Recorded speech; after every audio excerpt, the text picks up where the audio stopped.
Alors lui, il s'appelle Bambatal, c'est un ami, il a gagné plus de 100 000 $ avec une seule crypto-monnaie. Si vous faites une petite estimation, ce que les crypto-monnaies vous ont apporté l'année dernière, vous faites une estimation de combien?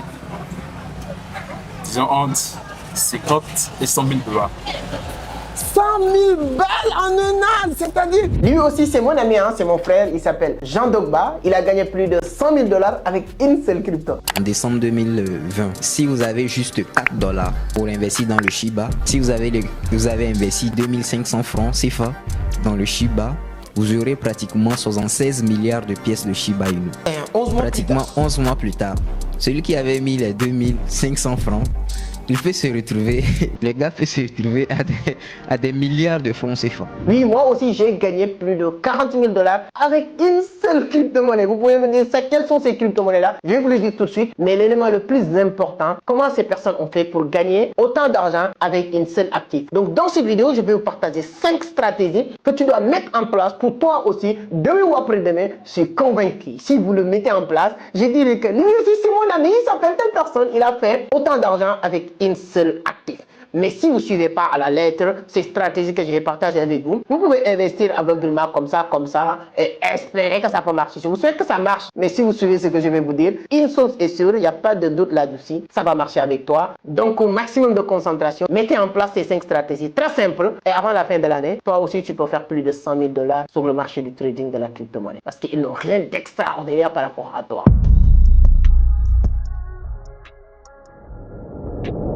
Merci beaucoup, merci. Mais si c'est la première fois que vous tombez sur mes vidéos, avant d'aller plus loin, permettez-moi de me présenter. Mon nom est Amadou Seck, fondateur de Vision d'Afrique, initiateur du club Entreprendre Autrement. Ici, on parle de business, d'investissement, de l'entrepreneuriat, mais surtout de la crypto. Donc, si l'une de ces thématiques vous intéresse, vous êtes au bon endroit. La seule chose qu'il vous reste à faire, c'est de vous abonner, activer les cloches de notification pour être informé sur les prochaines publications. C'est toujours un plaisir de vous donner des informations vraiment importantes dans l'univers du trading de la crypto-monnaie. Premier élément, c'est important, mais c'est de miser sur les pépites. C'est quoi les pépites? Ce sont les crypto-monnaies plus ou moins qui ne coûtent pas grand-chose. Ce sont des crypto-monnaies sur lesquelles tu peux mettre 10 $, 20 $, 30 $ et demain ou après-demain, tu peux te retrouver avec 50, 100, 1000, 10 000, 100 000, 50 000 $. Parce que j'ai appris une chose. 90% des gens qui ont gagné beaucoup d'argent avec le trading de la crypto-monnaie, les mises qu'ils sont faits pour gagner beaucoup d'argent, c'est des mises, c'est-à-dire que 20, 50 $, 100 $, etc. Par contre, moi, j'avais mis ces 1200 $ à l'époque pour gagner 40 000 $ avec une actif, au bout de 7-8 mois. Mais ça, cet actif, lorsque j'ai misé sur cet actif, plus ou moins, c'était pépite. C'était pas une pépite, ça dépassait. Quand on parle de pépite, c'est une crypto-monnaie qui coûte sur les 0,00 tant $. Voilà. Tu peux miser aussi sur des cryptos qui coûtent 1 $, 2 $, 5 $. Anyway, parce que moi, lorsque j'ai misé sur cette crypto à l'époque, il coûtait 3 $. Mais les pépites, si vous partez sur CoinMarketCap, pour ceux qui connaissent, tous les jours, il y a des nouvelles listings, des cryptos qui viennent d'être listés sur le marché. Ce sont des crypto-monnaies sur lesquelles, tu peux mettre 50 $ et avoir 1 million de pièces, etc., etc. Donc, toutes ces personnes, moi, les gens que je connaisse, 90% qui ont gagné beaucoup d'argent, ce sont des personnes qui ont misé sur ces sortes de crypto-monnaies. Aujourd'hui, il y a des gens qui peuvent me dire que, oui, moi, j'ai acheté Baby Doge. Est-ce que tu as toujours tes Baby Doge? J'ai un ami, il y a aussi au niveau de Vision d'Afrique, certaines personnes qui misaient sur Baby Doge, aujourd'hui, ils sont tous vendus sûrement. Parce qu'ils ont attendu combien de temps, ils disent que non, ça ne marche plus. Ça ne va pas marcher comme ça. Donc, quand tu achètes des Baby Doge, moi, j'ai plus de 2000 $ sur Baby Doge. Ça fait très longtemps que j'achète des Baby Doge.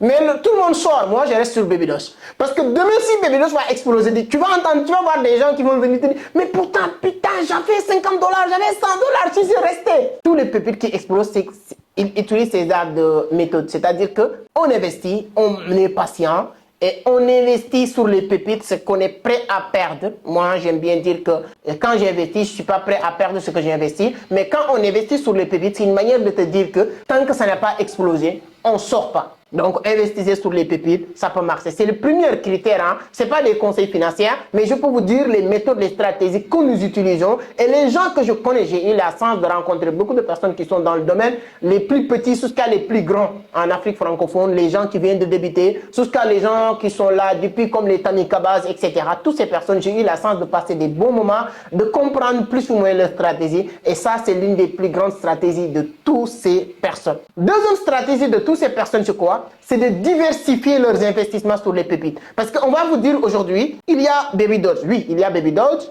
Il y a un moment donné, je me rappelle très bien, en 2021, les pépites de 2021, que je considère jusqu'à aujourd'hui des pépites, c'était des Baby Doge, des Raka, des Saitama. Hein? On nous parlait de ces cryptos, tout le monde achetait, mais 90% des gens qui achetaient ces cryptos, il n'y a que moins de 10% ou 5% qui ont toujours ces cryptos. Parce qu'il y a certaines personnes qui sont passées à autre chose. Mais ça ne marche pas comme ça. Investissez sur les pépites, diversifiez votre investissement sur les pépites et vous êtes patient et vous le gardez quelque part de très très sûr. Et en ce moment-là, tôt ou tard, ça va marcher. Et comme j'ai dit, j'aime bien le dire, les gens qui n'ont pas cette capacité d'être patient pendant une semaine, un mois, un an, ce que je vais leur dire, c'est juste que regardez le travail que vous faites. Regardez votre papa. Moi, j'aime bien, pour frustrer les gens, leur dire, prenez exemple sur ton père, prenez exemple sur ta mère. Elle a travaillé pendant 50 ans, pendant 60 ans. Pourquoi? Pour rien, pour plus ou moins rien, pour une retraite de 100 ans. Voilà. Mais toi, en moins de un an, tu peux plus attendre, tu te dis que non, actuellement, voilà, j'ai attendu fatigué, nanani, nanana. C'est pas d'être patient. Quand, si je parle de Baby Doge, si je parle de Raka, si je parle de Saitama, c'est moins de 2 ans. Donc toi, 2 ans, c'est tellement beaucoup que tu as tout liquidé même en perte, parce que tu dis que tu ne peux plus attendre. Donc ça, si vous avez cette mindset, la crypto n'est pas faite pour toi parce qu'il faut investir, il faut être patient et garder vos cryptos. C'est l'élément fondamental. Troisième chose, après avoir investi sur des pépites, diversifier, de ne pas négliger le tout FA, c'est-à-dire que la sécurisation de vos portefeuilles. Parce que si vous avez des cryptos que vous comptez garder très fort longtemps et ainsi de suite, tu dois être sûr à 100% de retenir vos codes d'accès. Moi, aujourd'hui, je peux installer toutes mes plateformes sur mon compte. Hein. C'est-à-dire que les plateformes que j'ai dans mon téléphone, que ce soit Trust Wallet, Binance, L-Bank, Kraken, toutes ces plateformes, je peux les installer. Je peux partir en France, je peux partir aux États-Unis, je peux faire 1 an, 2 ans et revenir. Je peux rentrer dans mes comptes. Parce que je ne joue pas avec ça. J'ai sécurisé mes comptes, j'ai mes codes, c'est mes mots de passe, c'est mes accès qui me permettent qu'à tout moment, même s'il y a quelque chose, je pourrais accéder à mon compte. Pourquoi je vous dis cet élément est important? Parce qu'il n'y a pas quelque chose qui est plus malheureux d'investir, d'être patient, de gagner de l'argent, mais tu n'arrives pas à récupérer ton argent. Ça, c'est une catastrophe que je ne souhaite à personne. Et je connais des personnes qui venaient me dire que oui, j'ai plus accès à mon compte Trust Wallet parce que j'avais $2 000, $5 000. Pourquoi tu n'as plus ton compte Trust Wallet? Oui, parce que je ne gardais pas mes 12 mots, parce que mon téléphone a été volé, j'ai acheté un nouveau téléphone, j'ai installé le compte Trust Wallet ou bien MetaMask, mais je n'ai pas mes 12 mots.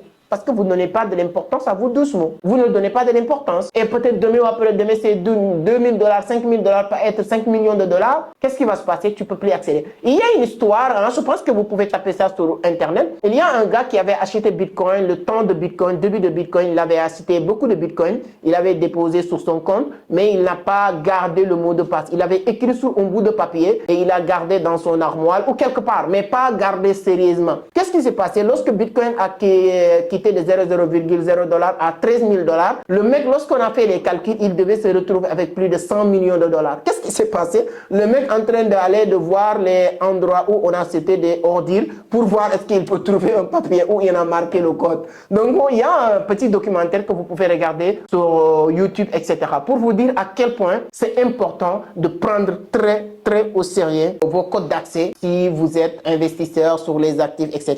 Alors, quatrième aussi élément hyper important pour s'en sortir, c'est d'avoir des objectifs. C'est très dangereux d'investir sur la crypto-monnaie sans avoir des objectifs. Je donne juste un exemple. Quand vous investissez, heureusement, il y a un bout de papier comme ça. Je donne juste un exemple. Je vais vous montrer. Quand vous investissez sur une crypto-monnaie qui coûte 0,001 $, dès le départ comme ça, vous devez avoir un objectif en disant que moi, je vends mes cryptos le jour où cette crypto-monnaie va être 0,01 $. Et comment ça va se passer? Quand vous brûlez 3 zéros d'une crypto-monnaie, votre investissement est multiplié par 10, par 10, par 10. Parce que chaque zéro, c'est multiplié par 10. Donc, c'est-à-dire que, pour dire quoi? Si vous investissez sur une crypto-monnaie qui coûte 1 $, qu'est-ce qui va se passer? Tu dois automatiquement vous dire toi-même, moi, je vais vendre mes crypto-monnaies le jour où cette crypto-monnaie va atteindre 100 $ ou 50 $ ou 100 $.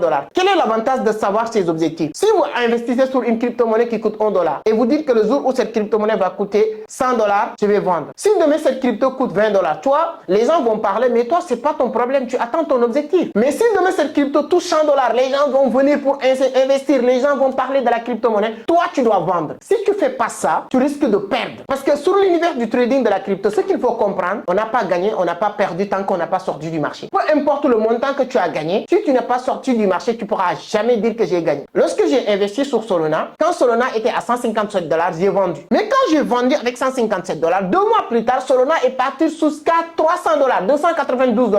Si j'attendais juste 2 mois, ce que j'avais comme gain, je pouvais le multiplier. Mais après avoir touché 292 $, Solana a encore chuté jusqu'à 8 $. Qui sait? Peut-être si j'attendais encore, si j'étais quelqu'un qui investit sans objectif, je pouvais dire j'attends. Le moment où ça touchait de 192 $, je pouvais dire non, ça va toucher 300 $, j'attends encore, ou ça va toucher 400 $. Ça encore retourne jusqu'à 8 $.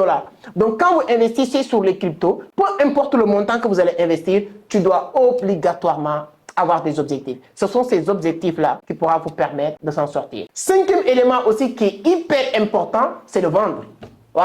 Et à un moment donné, comme je l'ai dit, tu n'as pas gagné, tu n'as pas perdu sur le marché tant que tu n'es pas sorti du marché. Donc, ce qu'il faut comprendre en tant que trader, il y a un moment donné, tu dois retirer. Donc, je vais faire une autre vidéo où je vais vous parler de quelques pépites. Parce que vous allez me dire, ok, c'est que tout ça c'est bien. Est-ce que tu peux nous parler de quelques crypto-monnaies à acheter et tout? Si c'est le cas, si vous voulez que je vous fasse une vidéo sur des cryptos sur lesquels vous pouvez investir, dites-le moi sur les commentaires. Si on atteint juste 50 à 100 personnes qui nous disent oui, on a besoin d'une vidéo sur les cryptos à acheter parce qu'on est mi-2000 ou fin 2024, je ferai une vidéo pour vous parler de ça avec un grand plaisir. Donc là, voilà. Mais il y a un moment donné, il faut savourer les gains que vous faites sur le marché. Moi, personnellement, à chaque fois que je fais des gains, je vends, je retire, je fais des investissements, ainsi de suite, ainsi de suite. Parce que comme vous le savez, hein, il faut maîtriser l'éducation financière. Vous savez, surtout les experts, les gens qui sont sur le trading depuis très fort longtemps, vous connaissez l'histoire de Jesse Livermore.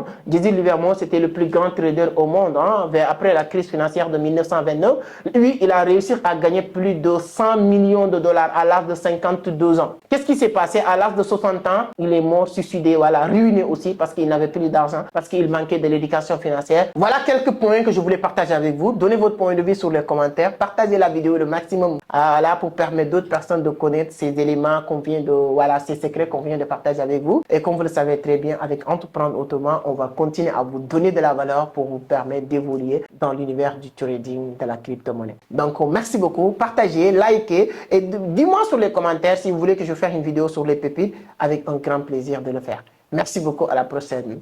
Ciao.